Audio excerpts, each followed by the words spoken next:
To अधिगम शिल्प। मेरा नाम शोभना है और आज हम लोग सीटेट का एसएसटी का सीरीज का डे 2 करने वाले हैं, जिसमें आज हम हिस्ट्री का जो चैप्टर है क्या, कब, कहाँ और कैसे, इनके बारे में बात करने वाले हैं। आपको मैं बता दूं कि मैं आप लोगों के लिए एसएसटी पेपर 2 की जो सीरीज है वो स्टार्ट कर चुकी हूँ। इससे पहले पेपर 2 साइंस के जो लोग थे उनके लिए सीरीज स्टार्ट हुई थी। अब एसएसटी पेपर 2 की सीरीज स्टार्ट हुई है। आपके ये कंटेंट जो है अभी इनिशियल लेवल पे जो है सो स्टार्ट किया जाएगा। धीरे धीरे इनके जो कंटेंट है उनकी डेज ऑफ फ्रिक्वेंसी जो है बढ़ाई जाएगी और एग्जाम से 15 डेज बिफोर आपका जो सीरीज है वो कंप्लीट हो जाएगा। इसमें आपको मिलेगा सीटेट में NCERT content plus PYQ previous year question. तो चलिए हम स्टार्ट करते हैं आज का सेशन।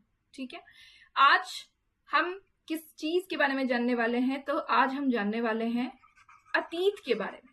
देखिए, कहीं पे भी पुराने जमाने से हम हिस्ट्री में जो है अतीत के बारे में पता लगाते हैं। अतीत यानी कि हमारा पास्ट, इसके बारे में हम पता लगाते हैं। इस अतीत में हम किन चीजों के बारे में पता लगाते हैं कि लोग पहले के कैसे होंगे, यानी कि पीपल के बारे में। ठीक है, लोगों के बारे में सबसे पहले पता लगाते हैं। वहां का काम यानी कि ऑक्यूपेशन कैसा रहा होगा। ठीक है, डेवलपमेंट वहां पे किस तरह से हुई होगी, विकास किस तरह से हुआ होगा। ठीक है, इनके बारे में हम पता लगाते हैं। साथ में वहां के जो राजा होंगे, रूलर होंगे, उनके बारे में हम पता लगाते हैं। फिर एग्रीकल्चर यानी कि खेती के बारे में हम पता लगाते हैं। ठीक है, इसके अलावा हम वहां क्या हंटिंग, शिकार क्या होता होगा, इसके बारे में पता लगाते हैं, हंटिंग। ठीक है, फिर हम वहां के घर कैसे होते होंगे उनके बारे में पता लगाते हैं, घरों का बनावट, स्ट्रक्चर।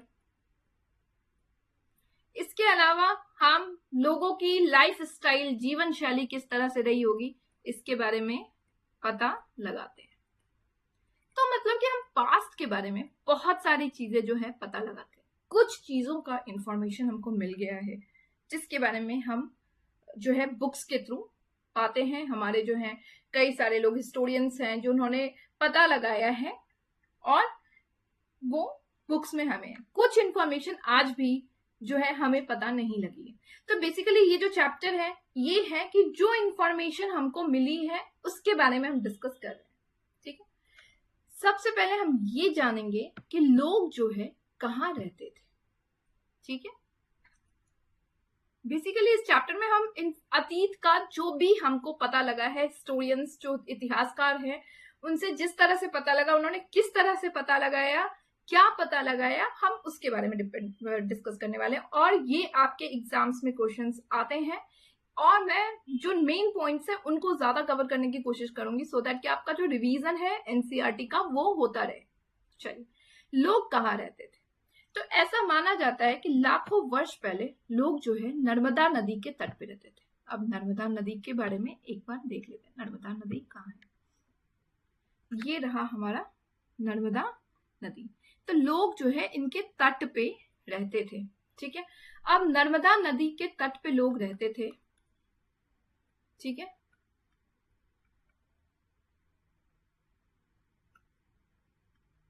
ठीक है, यहाँ के जो लोग थे वो कुशल संग्राहक थे।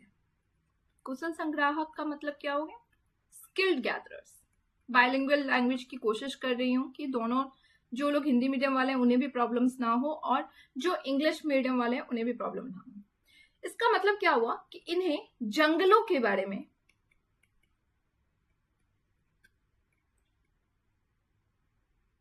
इंफॉर्मेशन, जानकारियां प्राप्त थी। ठीक है, समझ आई बात कि नर्मदा नदी के तट पर लोग रहते थे। इनमें से जो ज्यादातर लोग थे वो क्या थे? वो स्किल्ड गैदरर्स थे, यानी कि कुशल संग्राहक थे। इन्हें जंगलों के बारे में इंफॉर्मेशन था। अब ये खाते क्या थे? तो ये जंगलों के जो प्रोडक्ट्स होते हैं उन पे डिपेंडेंट रहते थे। जंगलों के जो उत्पाद होते हैं उन पे डिपेंडेंट रहते थे। ठीक है, यहाँ पे ये जड़ों हो गया, फल हो गया, और आपके फल के अलावा जो और भी जंगल के प्रोडक्ट्स थे उन पे ये डिपेंडेंट थे। क्लियर है ये चीज? ये आपका यहाँ पे नर्मदा नदी के तट के बारे में दिया हुआ है। चलिए एक बार एनसीईआरटी में भी हम अच्छी तरीके से देख लेते हैं। तो यहाँ पे आपको दिया हुआ है, क्लियरली लिखा हुआ है कि लोग जो है पहले के लोग यहाँ पे सबसे पहले नर्मदा नदी के तट पर आए। यहाँ के लोग कुशल संग्राहक थे जो आसपास के जंगलों की विशाल संपदा से परिचित थे। मतलब उनको जंगलों के बारे में पता था, जंगलों की नॉलेज उनको थी, उनको जंगलों की जानकारियां प्राप्त थी। भोजन के लिए वे जड़ों पे, फलों पे तथा जंगल के अन्य उत्पादों, मतलब कि जंगल फॉरेस्ट प्रोडक्ट्स जो होते हैं, उन्हें इनके बारे में पता था और वो जो है यहाँ रहते थे। इसके अलावा वो क्या करते थे, वो हंटिंग यानी कि शिकार का काम भी किया करते थे। क्लियर है ये चीज? चलिए अब आगे जानते हैं। और आगे आपके बुक में सुलेमान और किरथड़ पहाड़ी के बारे में दिया गया है। इससे पहले हम लोग जो है डायरेक्शन का एक इंफॉर्मेशन ले लेते हैं। ये आपको पता है, ये वाला पार्ट हमारा होता है नॉर्थ और ये वाला पार्ट होता है हमारा साउथ। ये होता है वेस्ट और ये होता है ईस्ट। नॉर्थ यानी कि उत्तर, साउथ यानी कि दक्षिण, वेस्ट यानी कि पश्चिम और ईस्ट यानी कि पूरब। अब ये जो एरिया होता है हमारा बीच का एरिया जो कहते हैं जिसको हम, तो ये वाला जो एरिया होता है ये हमारा क्या होता है, नॉर्थ वेस्ट यानी कि उत्तर और पश्चिम का एरिया होता है। ये वाला एरिया हमारा साउथ वेस्ट यानी कि दक्षिण और पश्चिम का एरिया होता है। ये एरिया हमारा नॉर्थ ईस्ट यानी कि उत्तर पूर्व का एरिया होता है और ये वाला साउथ ईस्ट यानी कि दक्षिण और पूर्व का एरिया होता है। मैं इसलिए बता रही हूँ क्योंकि आपको लोकेशन के बारे में भी अच्छी तरीके से जानना जरूरी है। अब इस तरह से अगर आप इमेजेस में यहाँ पे देख रहे होंगे तो आपको किरथड़ और सुलेमान पहाड़ी जो है वो किस दिशा में दिख रहा है, ये आपको दिख रहा है नॉर्थ और वेस्ट के बीच में, राइट? नॉर्थ और वेस्ट के बीच में दिख रहा है, यानी कि ये किस दिशा में है, ये नॉर्थ वेस्ट दिशा में है, उत्तर और पश्चिम दिशा में है। ठीक है, चलिए अब हम एक नजर सुलेमान और किरथड़ पहाड़ी के बारे में जानते हैं कि आपके बुक में इसके बारे में क्या दिया हुआ है। ये जो सुलेमान और किरथड़ पहाड़ी है, यहाँ के जो लोग थे, सुलेमान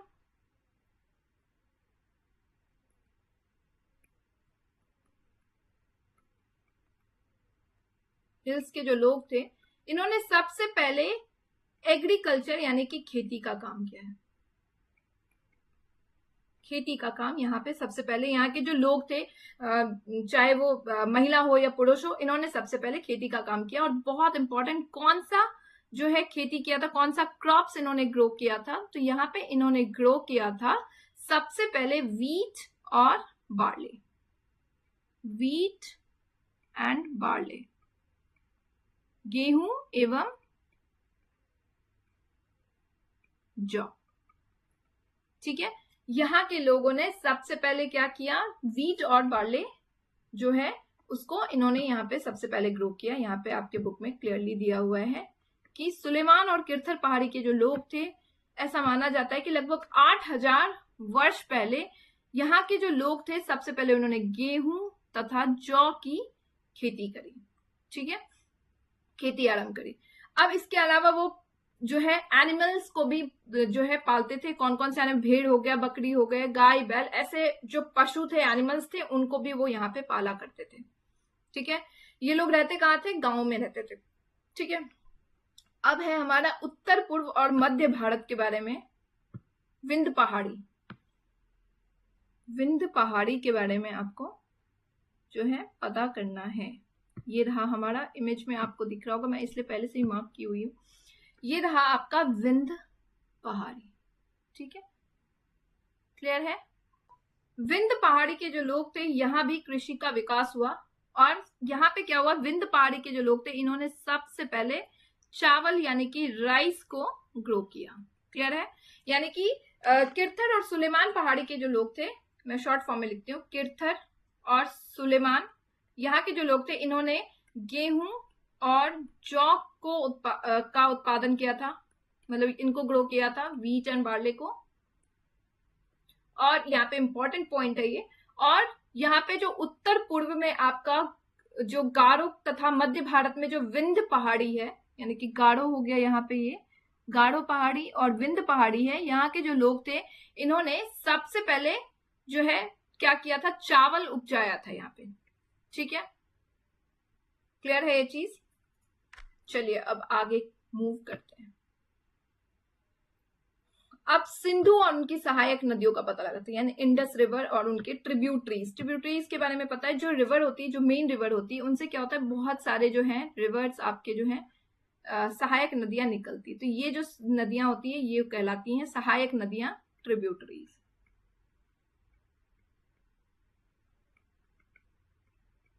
ठीक है, चलिए अब इंडस और उनके बारे में, ट्रिब्यूटरीज को एक बार देखते हैं, फिर इसके बारे में हम डिस्कस करते हैं। ये रहा सिंधु नदी। ठीक है, और एक बार मैं इमेज क्लियर कर दूं आपकी, ये रही आपकी सिंधु नदी और इसके ट्रिब्यूटरीज।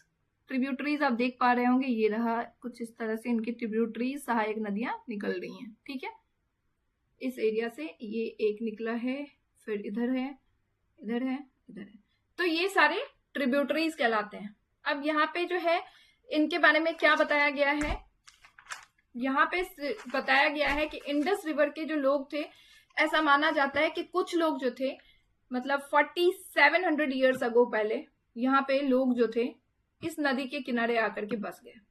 ठीक है, अब पहले सबसे पहले नर्मदा नदी के किनारे बसे थे लोग, उसके बाद जो है ऐसा माना जाता है कि लोग जो है इस नदी, सिंधु नदी और उनकी सहायक नदियों के आसपास में बस गए और यहाँ पे आकर के जो है वो वहां रहने लगे।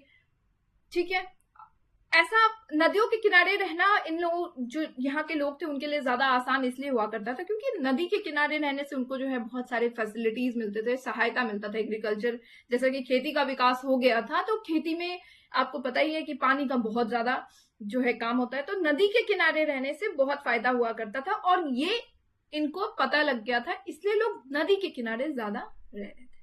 ठीक है, तो अब यहाँ पे क्या देखा आपने कि सिंधु यानी कि इंडस रिवर के आसपास लोग आकर के, और उसकी जो सहायक नदियां थी उनके आसपास में लोग आकर के बस गए थे और यहाँ पे इस तट के आसपास में लोग बस करके यहाँ पे अपना जो है रह रहे थे, जीवन यापन कर रहे थे। ठीक है, अब गंगा नदी और सोन नदी के बारे में एक बार जानते हैं। गंगा नदी कहाँ है हमारा, पहले एक बार इमेज को क्लियर कर लो, ये सब तो हमने पढ़ लिया। चलिए, ये रहा हमारा गंगा नदी और इसकी जो नदियां हैं, ट्रिब्यूटरीज आप देख पा रहे हैं, ये रहा हमारा यहाँ पे सोन नदी। मेन हमको गंगा नदी की जो ट्रिब्यूटरीज है, सहायक नदी है सोन नदी, इसके बारे में हमको जानना है।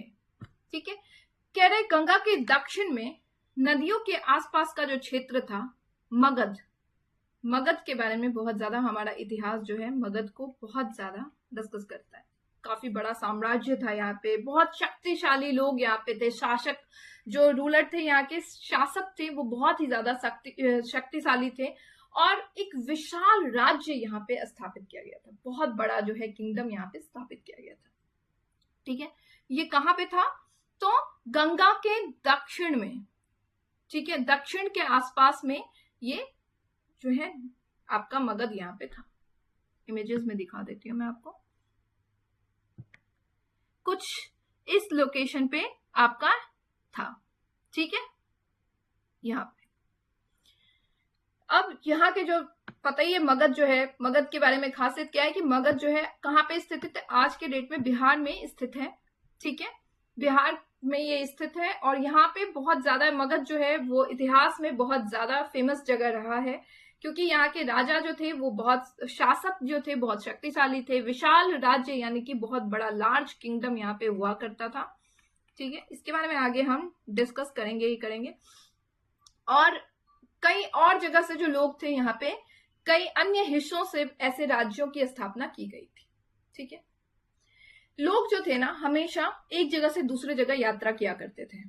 ठीक है, अब लोग जो है यात्रा क्यों किया करते थे, यात्रा करते थे क्योंकि या तो उनको ऑक्यूपेशन यानी कि व्यापार करना होगा, या तो वो ट्रेडिंग का काम होगा, या तो राजा को जीत हासिल करनी होगी, इसलिए वो अपने सेनाओं को भेजा करते थे, साथ जाया करते थे जीतने के लिए, या फिर किसी जैसे बहुत सारे ऐसे जो पिलग्रिम्स होते थे हमारे, उनको क्या करना होता था कि उनको जो है नई जगह का पता लगाना होता था। कोई जैसे कि आपको वास्को डिगामा हो गया, तो लोगों को जो है नई जगहों का पता भी लगाना होता था। जैसे वास्को डिगामा के बारे में आपको पता है कि वास्को डे गामा यहाँ पे आए और उन्होंने समुद्र यात्रा का पता लगाया था, भारत का पता लगाया था। ठीक है, इसके अलावा कुछ पिलग्रिम्स, जैसे कि आपको जो है पिलग्रिम्स के बारे में पता है कि ह्वेंग त्सांग आए थे, तो वो धार्मिक शिक्षा के पर्पज से आए थे, शिक्षा का प्रचार प्रसार करने के लिए आए थे। तो कहते हैं कि लोग जो है ट्रैवल करते थे, एक जगह से दूसरे जगह ट्रैवल किया करते थे, और उसके पीछे कई रीजंस हुआ करते थे। सेनाओं को दूसरे राज्यों या दूसरे क्षेत्र में जो है जीत हासिल करनी होती थी। कभी कभी व्यापारी जो है जहाजों से अपने सामान को एक जगह से दूसरी जगह ले जाया करते थे। धार्मिक गुरु लोगों की शिक्षा और सलाह देने के लिए एक गांव से दूसरे गांव जाया करते थे, या एक देश से दूसरे देश जाया करते थे। ठीक है, कुछ लोगों को रोचक स्थानों के बारे में पता करना होता है, जैसे अभी आपको मैंने वास्को डिगामा के बारे में बताया। ठीक है, तो इसके लिए लोग जो है यात्रा किया करते थे, और यात्रा करने के लिए वो ऊंचे पर्वत हो, पहाड़ हो, रेगिस्तान हो, नदी हो या समुद्र के किनारे, काफी मतलब रास्ता बहुत जोखिम होता था, क्योंकि वहां पे उस वक्त पे इतना ज्यादा ट्रांसपोर्टेशन नहीं थे, यातायात का साधन लोगों के पास में अवेलेबल नहीं था, तो लोगों को बहुत ही जोखिम का सामना करना पड़ता था। पर इतना कुछ होने के बावजूद भी उन्होंने किया। एक और रीजन हो सकता है यात्रा करने के लिए कि प्राकृतिक आपदाएं, नेचुरल डिजास्टर। ठीक है, ये आया होगा। ठीक है, नेचुरल डिजास्टर आया होगा, और लोग जो है जिस एरिया में रह रहे होंगे वहां पे उनको प्रॉब्लम हुई होगी, और वहां से वो मूव कर गए होंगे, दूसरी जगह चले गए होंगे। तो ये सारे जो थे रीजंस, कई और भी रीजंस होंगे, इसकी वजह से लोग जो है हमेशा एक जगह से दूसरे जगह यात्रा करते थे, और यात्रा करने के दौरान लोगों को काफी मुश्किलों का सामना करना पड़ता था, क्योंकि कभी पहाड़ होती थी, कभी रेगिस्तान होता था, कभी नदियां होती थी, और इतना ज्यादा जो है उनको फैसिलिटीज, ट्रांसपोर्टेशन की ना फैसिलिटीज थी, ना उनको रहने की बहुत ज्यादा फैसिलिटीज थी, तो उनको काफी सारे जोखिम का सामना उठाना पड़ता था, फिर भी लोग करते थे। ठीक है, चलिए ये बात यहीं पे है। अब नेक्स्ट टॉपिक जो कह रहा है हमसे कि देश, हमारा देश का नाम जो है इंडिया या भारत है, ये हमको पता है। ठीक है, भारत। अब ये नाम जो है कैसे पड़ा, इसके बारे में बात हम कर रहे हैं। तो देखिए, इंडिया जो है, हमें पता है कि इंडिया नाम जो है वो इंडस से लिया गया है, और ये जो इंडस है इसको हम संस्कृत में सिंधु कहते हैं। अब हुआ क्या कि हमारे बहुत साल पहले जो है उत्तर पश्चिम की ओर से आए थे हमारे तरफ ईरानी और यूनानी, यानी कि ईरानीज और ग्रीक जो आए, उन्होंने सिंधु को हिंदोस कहा और इंदोस। ठीक है, उन्होंने सिंधु को हिंदोस या फिर इंदोस कहा, और इस नदी के, ये जो सिंधु नदी है, इसके पूर्व में जो मतलब लैंड था, एरिया था, इसके पूर्व में ईस्ट साइड का जो एरिया था उसको उन्होंने क्या कहा, इसको उन्होंने कहा इंडिया। इसके एक मिनट में आपको इमेजेस में दिखा दूं। सिंधु नदी अभी अभी हमने आपको डिस्कस किया था। ठीक है, ये रहा आपका। ठीक है, ये रहा आपका सिंधु नदी, और इसके जो ईस्ट का जो एरिया था उसको क्या कहा, उसके ईस्ट के एरिया को उन्होंने, जो लैंड था उसको उन्होंने क्या कहा, उसको इन्होंने कहा इंडिया नाम दिया। ठीक है, इस तरह से हमारा नाम आया। किन्होंने रखा था, तो हमारे देश में जो आए थे ईरानीज और जो ग्रीक्स आए थे, कहां से आए थे, ये उत्तर पश्चिम की ओर से आए थे, इन्होंने इसका नाम जो है रखा इंडिया। ठीक है, क्लियर है ये चीज। अब चलिए, अब यहां से हमारे देश का नाम हो चुका। तो अब जो नेक्स्ट है कि हमें अतीत के बारे में कैसे पता लगा, अतीत की जानकारी हमें कैसे मिली। तो देखिए, अतीत जो है, हमारा जो पास्ट है, इनका हमें कई सारे स्रोत यानी कि सोर्सेज हैं जिनके थ्रू पता लगा। ठीक है, स्रोत यानी कि एक सेकेंड,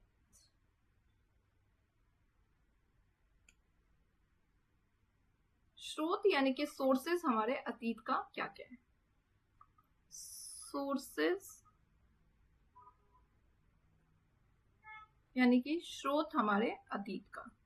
तो देखिए हमारा जो अतीत है ना, इसके जो सोर्सेज हैं वो कई सारे हैं।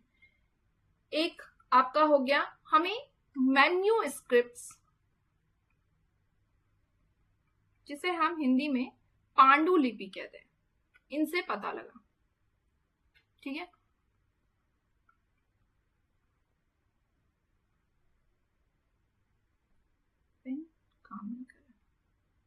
पांडुलिपियों के थ्रू पता चला। दूसरा जो है हमें इसके सोर्सेज आपके हो गए जैसे कि इंस्क्रिप्शन,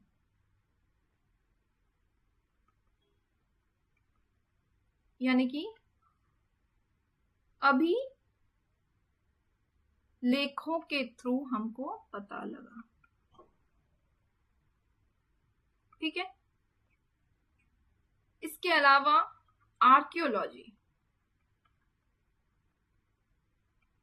यानी कि पुरातत्व के थ्रू हमको चीजों का पता लगा। ठीक है, तो ये जो हम अतीत के बारे में जिन जिन के थ्रू पता लगाते हैं, ये हमारा कहलाता है स्रोत यानी कि सोर्सेस। तो हमारे सोर्सेस क्या है? मैन्यूस्क्रिप्ट्स हो गया, इंस्क्रिप्शन हो गया, आर्कियोलॉजी हो गया। अब चलिए इनका वन बाय वन हम इंपॉर्टेंट पॉइंट्स जो कि हमारे एग्जाम्स में पूछे जा सकते हैं, इनके बारे में पता करते हैं। चलिए मैन्यूस्क्रिप्ट से स्टार्ट करते हैं, मैं यहां लिख देती हूँ। मैन्यूस्क्रिप्ट, इमेजेस में आप देख पा रहे होंगे पांडुलिपि, ये है कुछ मैन्यूस्क्रिप्ट हमारा। ये जो वर्ड है हमारा मेन्यू, ये इसका मतलब होता है हमारा हाथों से लिखा हुआ, और ये एक लैटिन शब्द है। ठीक है, क्लियर है? ध्यान देने वाली बात है कि जो वर्ड है मेन्यू, ये जो है इसका मतलब क्या है? हाथों से लिखा हुआ, और ये क्या है? ये हमारा एक लैटिन शब्द है। ठीक है, हैंड रिटन। अब आप इमेजेस में देख पा रहे होंगे कि ये जो है हाथों से लिखा हुआ आपको देख के लग रहा है। अब ये किस चीजों पे लिखा गया था? तो ये जो है ताड़ पत्रों यानी कि पाल्म लीफ पे आपको देखने को मिला।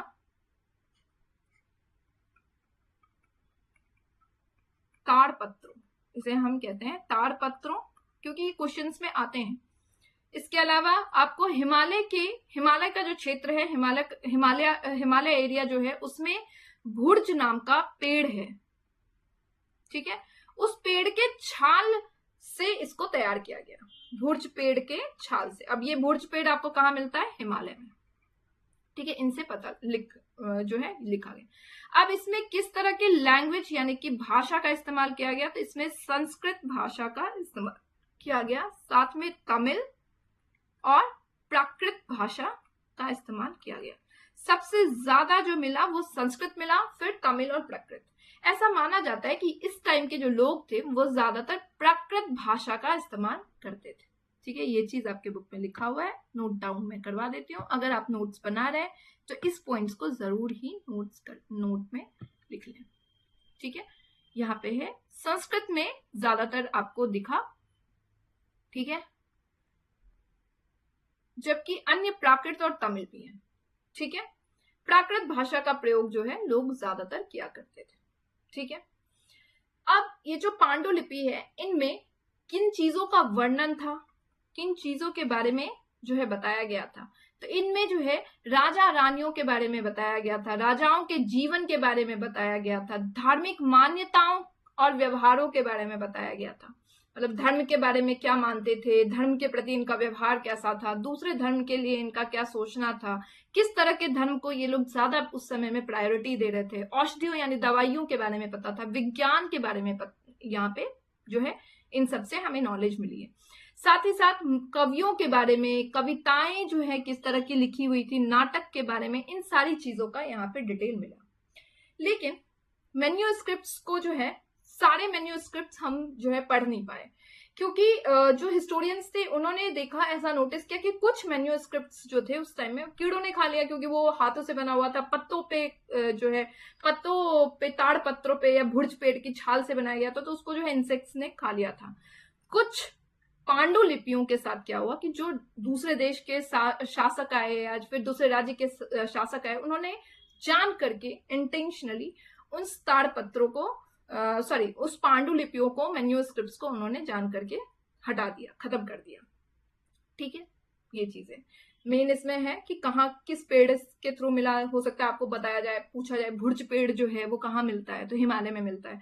पांडुलिपि कौन से पेड़ के थ्रू जो है बनाया जाता है, तो एक तो आपका हो गया ये ताड़ पत्रों के थ्रू बनाया जाता है, दूसरा आपका हो गया भुर्ज पेड़ की जो छाल होती है उससे बनाया जाता है। तीसरी चीज है इसमें किन किन लैंग्वेज में लिखा गया था, तो संस्कृत हो गया, तमिल हो गया, प्राकृत हो गया। किस भाषा का प्रयोग किया जाता था? प्राकृत भाषा का प्रयोग किया जाता था। ठीक है, मेन ये है आपका। चलिए, अब दूसरा जो सोर्स हमारा है वो क्या है? इंस्क्रिप्शन।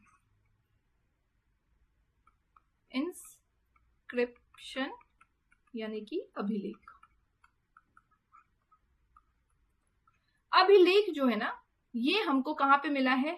लेख मतलब लिखा हुआ होगा, वर्ड लेख का ही मतलब। ये क्या हुआ कि अभिलेख जो होते हैं ये पत्थर पे यानी कि स्टोन या फिर मेटल पे यानी कि धातु पे जो है खुदवाए जाते हैं उसको। अब आप इमेजेस में आपको मैं अच्छी तरीके से दिखा दूं, ये रहा आपका, इसे हम कहते हैं अभिलेख। ठीक है, आप देख रहे होंगे इसको खुदवाया गया है।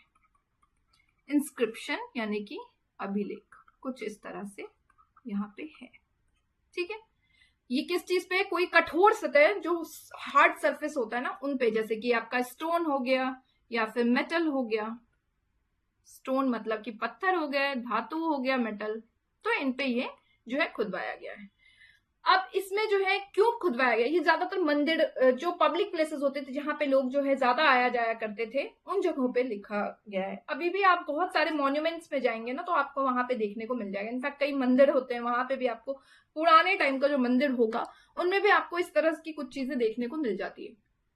इसका काम क्या था कि लोग वहां के शासक जो होंगे उनके बारे में जान पाए। ज्यादातर इसमें किस चीज का वर्णन होता था? तो राजा रानियों के बारे में वर्णन होता था। ठीक है, राजा रानियों के बारे में बताया जाता था। साथ में इनमें जो है राजाओं का जो टाइम पीरियड होता था जिसमें वो विजय हासिल करते थे, उनका इसमें वर्णन किया जाता था। शासक की लड़ाइयों में जो जीत उनको मिला है, इनके बारे में बताया जाता था। राजाओं और रानियों सहित अन्य स्त्री पुरुषों ने भी अपने कार्य के विवरण यहाँ पे करवाए। राजा रानी का तो हुआ ही, इसके साथ साथ कुछ और जो है स्त्री पुरुष जिनका अच्छा काम हुआ होगा, जिनकी अच्छी बातें हुई होगी, जिनके बारे में, उनका भी यहाँ पे वर्णन किया गया है। ठीक है, क्लियर है ये चीज? चलिए, नेक्स्ट हमारा जो है वो क्या है? वो है हमारा पुरातत्व यानी कि आर्कियोलॉजी। देखिए, जो इस चीज का स्टडी करते हैं, मतलब जो पास्ट का स्टडी करते हैं और जो लोग पास्ट के बारे में इंफॉर्मेशन लेते हैं, स्टडी करते हैं, वो आर्कियोलॉजिस्ट कहलाते हैं। अब वो किस चीज के थ्रू इनका स्टडी करते हैं? तो वो जो है पुरातत्वविद कौन कहलाता है? तो जो लोग पत्थरों या फिर ईंटों की बनी जो इमारत होती हैं, उनके जो अवशेष हो जाते हैं, रिमेन्स ऑफ बिल्डिंग हो गया, इनसे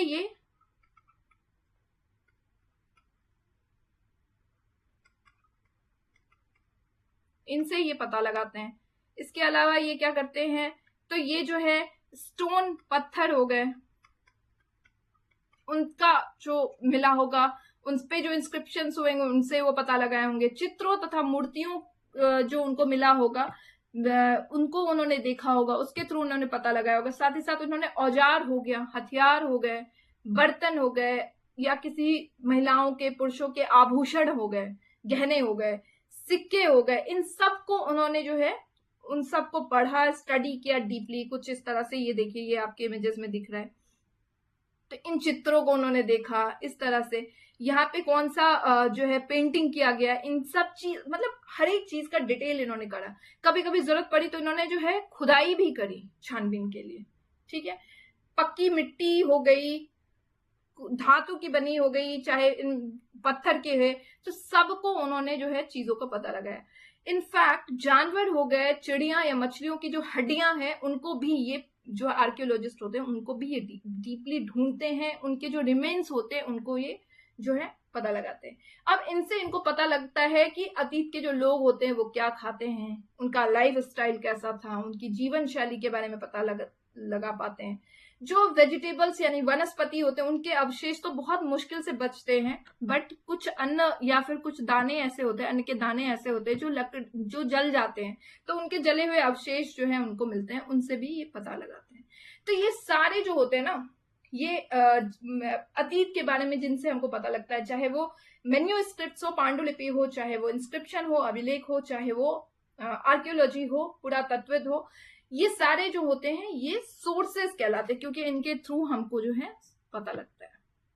ठीक है, अब इसमें क्वेश्चंस कैसे देखने को मिल सकता है कि आर्कियोलॉजिस्ट जो होते हैं वो किन किन चीजों से अपना जो है पता लगाते हैं। तो आपको पता है सब चीजों का रिमेन्स हो गया, चाहे वो खुदाई हो गई, इनसे पता लगता है। इंस्क्रिप्शंस से हमें कैसे पता लगता है, तो इंस्क्रिप्शंस जो होते हैं स्टोन, पत्थर या फिर मेटल्स जो होता है, धातु जो होते हैं, उनपे ये खुदवाया गया है, उनपे जीवन शैली, जो महान स्त्री पुरुष है, राजा रानी है, या उनका जीत का हासिल अवधि है, महान कार्य है, उनके बारे में उनका पता लगता है। इसी तरह आपको मैन्यूस्क्रिप्ट्स में भी जो है मैन्यूस्क्रिप्ट्स ताड़ पत्रों पे लिखा गया था, भुर्ज पेड़ की छाल से लिखा गया था, की छाल पे से लिखा गया था, और इनसे आपको जो है उस टाइम के लोगों के बारे में, धर्म के बारे में, जीवन शैली, विज्ञान, राजा रानी, बहुत सारे कवि, कविताएं, नाटक, बहुत सारे डिटेल इनसे पता लगे हैं। तो ये सारे जो होते हैं ना, ये सोर्स कहलाते हैं, स्रोत कहलाते हैं, क्योंकि इनके थ्रू हमको अतीत हमारा कैसा था इनका पता लगता है। अब अतीत हमारा एक है या अनेक है, तो देखिए वर्ड अतीत जो है ना, ये बहुवचन है, बहुत इंपॉर्टेंट चीज है ये। हम सिर्फ ऐसा तो नहीं है कि सिर्फ राजा रानी के बारे में ही पता लगाते हैं, हम राजा रानी के साथ साथ व्यापारियों का भी पता लगाए। हमने ये भी देखा कि व्यापार किस तरह से हो रहा था, हमने शिल्पकारों के बारे में भी पता लगाया, हमने रीति रिवाजों, कल्चर कैसा था इसके बारे में भी पता लगाया, ऑक्यूपेशन के बारे में पता लगाया कि शिकारी किया, या फिर हमने जो है सो शिकार पे डिपेंडेंट थे, या फिर एग्रीकल्चर। अभी आपने देखा कि कैसे फर्स्ट टाइम एग्रीकल्चर सुलेमान और गिरथर पहाड़ी में गेहूं और जौ की खेती हुई। तो इस तरह से हम जो है सिर्फ एक अतीत का पता नहीं लगाते हैं, हम अनेक तरह के अतीतों का पता लगाते हैं। ठीक है, जैसे अंडमान द्वीप के अधिकांश लोग जो है मछलियां पकड़ रहे थे, शिकार कर रहे थे, लेकिन इसके विपरीत जो है कुछ लोग जो है वो नदी किनारे के जो लोग थे वो जंगलों के प्रोडक्ट्स पे जो है, फॉरेस्ट प्रोडक्ट्स पे निर्भर कर रहे थे, जंगलों के उत्पाद पे निर्भर करते थे, वो फल खाते थे, उनका जो सब्जियां होती थी उनको खा रहे थे। तो इस तरह से हम बहुत सारे अतीत होते हैं हमारे, उनके बारे में पता लगाते हैं। ना सिर्फ हमारा एक काम है कि हम राजा के बारे में पता लगाएं, उनकी जीत के बारे में पता लगाएं, बल्कि हमको पूरी जीवन शैली जो होती है उस अवधि, उस टाइम पीरियड का कैसा रहा होगा, घर कैसे रहे होंगे, मंदिर किस तरह से रहे होंगे, कौन कौन सा धर्म का प्रचार प्रसार हुआ होगा, हर एक तरह की चीजों का हम पता लगाते हैं। ठीक है, यानी कि अतीत एक या अनेक में अगर आपको पूछा तो आप बताएंगे अतीत अन्य। अब तिथियों का महत्व क्या है, देखिए ये जो बुक है इसने 2000 वर्ष को अपना आधार माना है। अब यहां से इंपॉर्टेंट है चीजों को जानना कि हम जो अपना वर्ष की जो गणना करते हैं ना, वो गणना मतलब काउंटिंग जो करते हैं ईसा मसीह के जन्म की तिथि से की जाती है। ठीक है, 2000 वर्ष कहने का मतलब है कि ईसा मसीह के जन्म के 2000 वर्ष के बाद से, यानी कि यहाँ पे ईसा मसीह के जन्म के